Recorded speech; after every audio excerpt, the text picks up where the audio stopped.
On this episode of ResiWeek, Hall Technologies shows work from home kits, company culture, and audio advice live. All this and more on this episode of ResiWeek. The network for the AV industry. What are you listening to? This is AV. This is AVNation. This is AVNation. This is ResiWeek, episode 330, Persnickety Households. Support for AVNation is brought to you by Crestron. Welcome to this episode of ResiWeek. This is your weekly roundup of all the latest news and stories for the residential AV industry. I'm your host, Matty Scott for AVNation.tv, and this week I'm pleased to be joined by three of my good friends. First, we have Mr. Jason Knott. He is the Chief Content Officer at CE Pro. How you doing, Jason? I'm doing great. Thanks for having me, Matt. Thank you for being here. Then we have Amanda Wildman. She is the co-owner of True Media Home. How you doing, Amanda? I am doing great. Happy to be here. Thank you. And last but certainly not least, we have Scott Noonan. He is the CEO of Audio Advice out of North Carolina. How you doing, Scott? Doing great. Thanks, Matt. We're going to do our best not to get my name and your name confused. Amanda has already done, as we throw her under the bus right off at the start. All right. Well, let's kick this off with a story that comes to us from Residential Systems. Hall Technologies is going to showcase a work-from-home kit and a whole lot more at InfoComm 2022. That's taking place in less than 2 weeks from when you're hearing this episode. At the Hall Technologies booth, they're going to have a bunch of new products that are all shipping, but the one we're going to focus on right now is their work-from-home kit. That includes a docking station, a speaker hub, and a personal 4K camera to hopefully eliminate the common AV issues that happen with most laptop devices to help end users look and sound their best. That's the end of my promo. Jason, this is something that the InfoComm community has kind of latched onto, but not super heavy. We're hearing more from some of the tech managers and the end users that show up to InfoComm who are excited or a little bit more excited about the work from home kit type products that hit the show floor. Is this move by Hall to really focus on a work from home kit? Is this a nod to the ever growing crossover integration market where, again, there's a ton of residential dealers that are finally going to InfoComm and getting information like this to help their clients? Yeah, I mean, absolutely. We did see a drop in the percentage of commercial business from the typical integrator when COVID hit, when the corporate market really kind of fell to pieces there.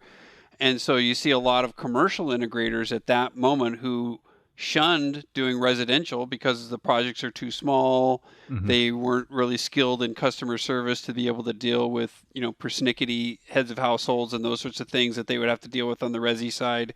So we saw, I think, more commercial guys moving into the resi space during COVID. And now that the commercial market is moving back, I see residential guys obviously maintaining that. Now, the one thing that I find curious is a lot of the guys that I spoke with on the work from home have had success with the C-suite executive with a home office environment. But once they got past that top execs, they were not seeing any penetration. And I think a lot of companies were just letting their employees kind of fend for themselves with whatever their setups were. So it'll be interesting to see how much there is at that top end of the market here, which is where I think these things are targeted. Yeah, that's definitely something that we've seen too, and we've talked about a lot on the show, that it's C-suite only. Amanda, is there a way that we can leverage these kits and products like this to really continue to go after the C-suite, but even some of the exec levels that aren't necessarily, the middle managers who are working from a home and, need stuff because they're on meetings all day long too? So I think you're definitely going to see some of that. We're getting asked those kind of questions all the time, C-suite executives, but also just employees. I think some of them are getting a budget where either they can have it at the office or they can use that budget towards home. So I think it's going to depend on where it comes out exactly in price point, how easy is it to set up, or are they going to have to work with an integrator to set it up? And I think you're forgetting some of the market too of during COVID, there were a lot of like schools and moms groups that cropped up and popped up, and church groups that popped up and different things like that. So people might be more willing to put one in their home if they're like, hey, I want to be future proofed, or I want to be ready so that if my kids say there's a resurgence or something going on this fall, at least we're prepared with one computer or one kind of like station set up in the house, where if we've got to do the school from home, or if we have to do like our church meetings from home, or mom groups, or, you know, a lot of people on social media. I mean, we saw a lot of, I think, the economy change and a lot of what people want change. So I think people are looking for a solution that if we can figure out how to cater to that audience, introduce it to that audience, let them know that we have a solution for that, I think that there is a market for that, definitely. Yeah, I like that. Scott, you've got 2 different showrooms out there in North Carolina. Are you two, and maybe you are, I probably should have prefaced this ahead of time. Is this something that you see enough potential that like you would dedicate show floor space in your 2 locations, so that when people come in and they're doing a 2-channel demo or they're doing a home theater demo, they can also do a work from home demo?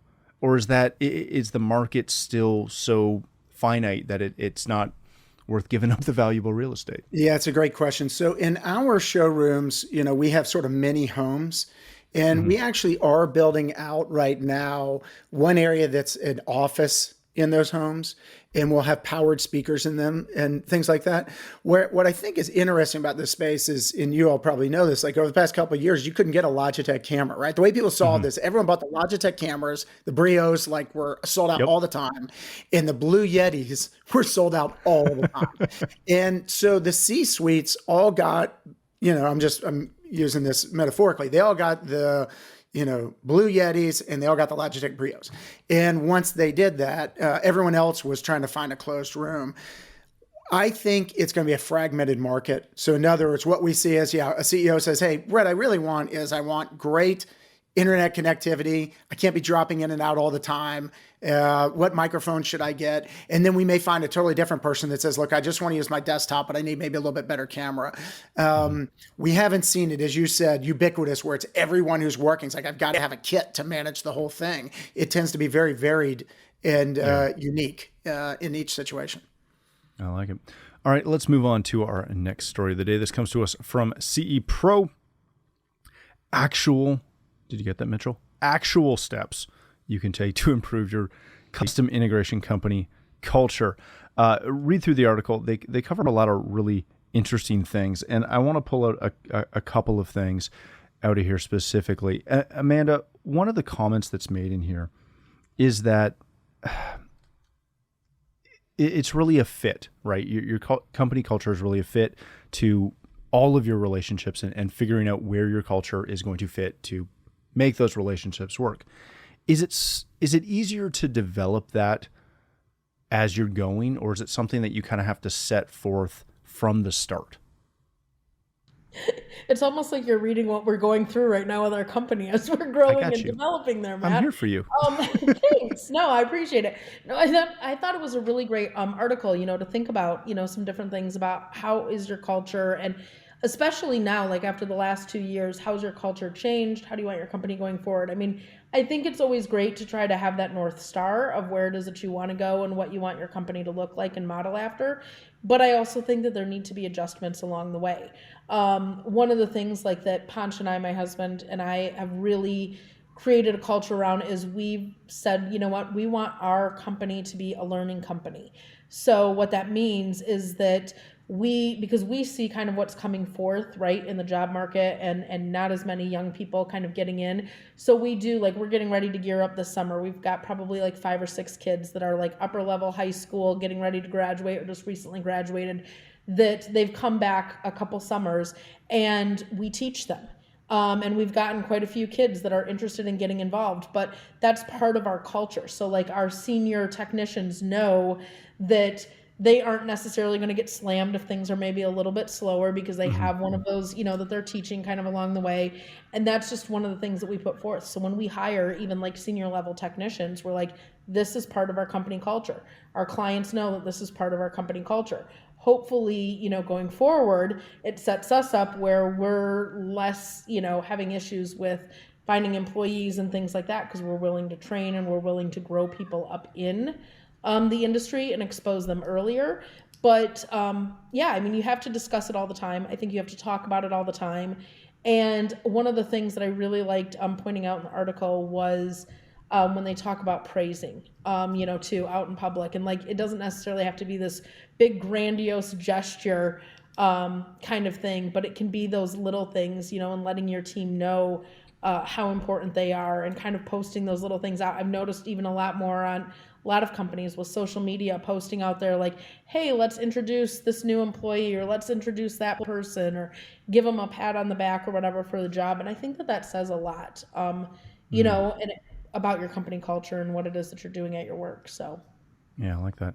Scott, one of the issues I took with this, it's a minor issue, was the key takeaway that your culture happens in public. And I've always been a believer, and some of the things I've read on company culture have always been that it starts in private, and if it's not there in private, it will not be there in public. And if you base your company culture on that external vision, it's not always going to reflect that way internally. Am I missing that? No, I think your point is ultimately, is it real, right? Is it internalized, or we're just doing it for show? And I think there's a fine line, right? Everyone is familiar with the sort of Disney training of how do you deliver a great Disney experience that they can do publicly, but is it really back there? We use the EOS traction system that I think a lot of people in the industry use. And it really focuses on, what are your core values? If you are really clear about what those are and not just copying what everyone else says, and then you hire to those core values, you reward based on those core values, and and we do this more privately. I guess you got it, now out with customers, but every month we have our company meeting. We go through and people will give other people positives for doing things that match the core values. We've been doing it for 10 years, and I'll say the first few years we did it, it was hard to get people to speak up. Right. Most people didn't want to say anything, or it was the people that wanted to show off in front of the managers that did, and that kind of stuff. And now we've got it culturally, I think, ingrained, where people are talking about excellence, and we, maybe we made a mistake somewhere and we told the customer and made it right. So it was high integrity.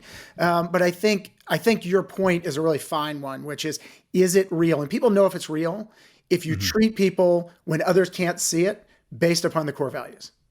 Yeah, that's a real good point. Jason, and Amanda slightly stole my thunder on this one a touch, but all too often I feel like we only recognize the big wins, right? You hear it a lot in the commercial side of the industry, where that salesman gets all the props because he sold the big job, right?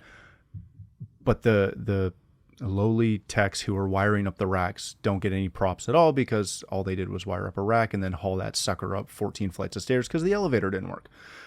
Never experienced that before.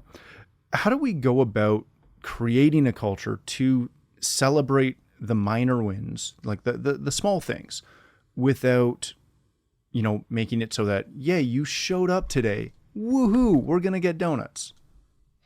Yeah, I don't know if anybody got a chance, but look back in the archives of CE Pro. I did an article a few months back on a company called Max Systems in Southern California, and he actually just sold the business to his operations manager, which the fact that was sold internally right there kind of just shows you that these were people who wanted to stay with the company. But one of their mantras was that they always have cash on hand.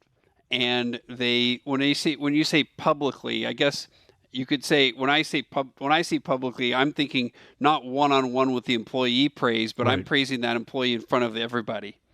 And they would openly hand out, $100 rewards or whatever in front of everybody in the team, not the customers, obviously, but in front of the team. So I kind of see that as a public praising or public gesture, even though it's really kind of just internally within the team. But company culture comes in so many facets. There was an article that I did with Wow Media Systems up here in Rhode Island. And when COVID hit, they sat down, they brought in a financial consultant, and they sat down with every single person on their team and said, let's talk about your rent. Let's talk about your credit card. What is your credit card rates? They had a financial consultant work to help renegotiate their credit card debts for their employees, had them renegotiate their rent payments for them. And you talk about loyalty that's going to be bred forever from just a gesture like that to help these people with their personal finances. And you could go on and on with the fun things, all the fun elements that people try to bring to their company, whether it's a costume day or a mystery day where you're going to go out on an outing like, go-kart racing or something like that to have fun with the team. So it's a very important thing right now with the Great Resignation. That's for darn sure. Right. Everybody's losing people like crazy. I was going to say that just brought to mind actually one of the things that I just started doing too with our team. We work with a hospital, one of our local hospitals, where they have the concierge service. So any of the like high-level doctors or surgeons or whatever that move in, they have a team that basically takes care of all the little things as they move in, so we're one of their preferred providers on there. So they'll call us like, oh, someone needs a TV installed or whatever. They negotiate and they deal with all that so that the surgeon or whatever doesn't have to. And I was kind of thinking about that and I was like, well, that's kind of a cool thing. And one of my guys on my team was mentioning how coming up, like he was trying to figure out like his girlfriend's birthday was coming up. And he wanted to get like fresh flowers or whatever for her. And I was like, you know what? I'm like, don't worry about it. I got it. When you come back home from work, they'll be sitting. I go, what do you want? And we picked out, or, he told me what colors or whatever he wanted. I got it all taken care of. So when he came home from his shift and went to go get in his vehicle, like it was all set and ready to go. He didn't have to stress about it or he didn't have to worry about it. And so it's like those little things that you can kind of do like to be able to help out, your team. Or do those like little extra praises. Those I think go a long way when you talk about culture and what you can do to help your employees, so that they could focus on the job that they need to do at hand out in the field. It always doesn't have to be financial. You're right, Amanda.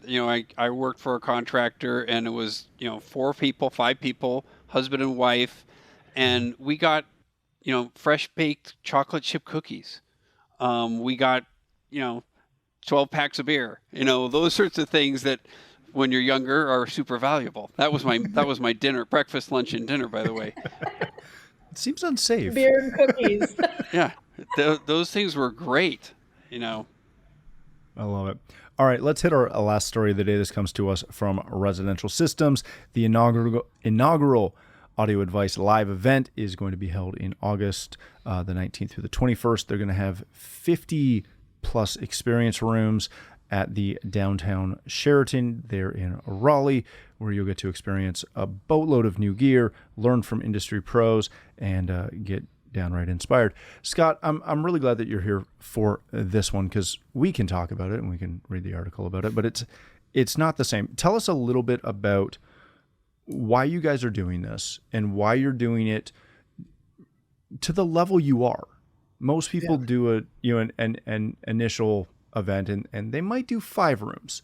You're doing 50. Yeah, so it's interesting. We have run, Audio Advice within sort of the Southeast from Washington, D.C. down through Florida and sort of through the middle of the country has got one of the largest in both our stores, audio and theater experience centers. And we've been running Music Matters events for about 2 decades. And in the past 5 years, they've been totally standing room only. And we run them, we've added hours, we've done everything we could do. And we have large showrooms and they're totally packed. And as our e-commerce business has grown nationwide, we've reached a lot more people, so we've got 135,000 enthusiasts that follow us on YouTube and, 65,000 on Facebook. We've got a lot of people and, a very large number that follow our newsletter each week. And ultimately, we were thinking about, we would love to have an opportunity to allow people to come in and hear all sorts of things like you do at Axpona, but in a totally different part of the country. And that meant making it much bigger than Audio Advice. And we actually considered helping launch it without the Audio Advice name. And we ultimately concluded to just make it Audio Advice Live. But there'll be brands that every major brand that you can imagine is there. BMW, Klipsch, Class A, Sonos Faber, Macintosh. Everyone that's a big name has already committed, and there's more coming. So there'll be like a whole gallery of turntables, a whole gallery of headphones. There'll be a Can Jam area, then lots of audio systems. But the thing that makes it particularly different is that it has home theater as well. And most events have not been able to pull this off because it's very expensive to take out rooms in a hotel and build theaters in the room. But we ultimately decided, look, we want consumers, and so this is a consumer-driven event, to be able to come and experience as many things as they possibly could to get them fired up about the space. And we're reaching out pretty far beyond, if you know a lot about the Audio Advice sort of following, we reach a lot of millennials that are not traditional audiophiles. And so we're all about extending the reach of the business.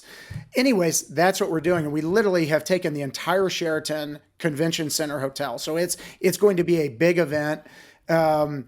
A lot of big names have already committed to come to be on panels, So Gene from Audioholics is coming. Stereophile is going to be there. Sound and Vision will be there. So there'll be these really cool panels packed with influencers and people that you might not expect that don't go to these normal events from sort of big name businesses, that there'll be real neat panels going on and stuff like that. So, yeah, that's fantastic. Jason, this is something that you hear talked about often, that you need to get people in to experience it, to fully understand it. Obviously, Audio Advice is doing that. What holds back integrators from doing this more often?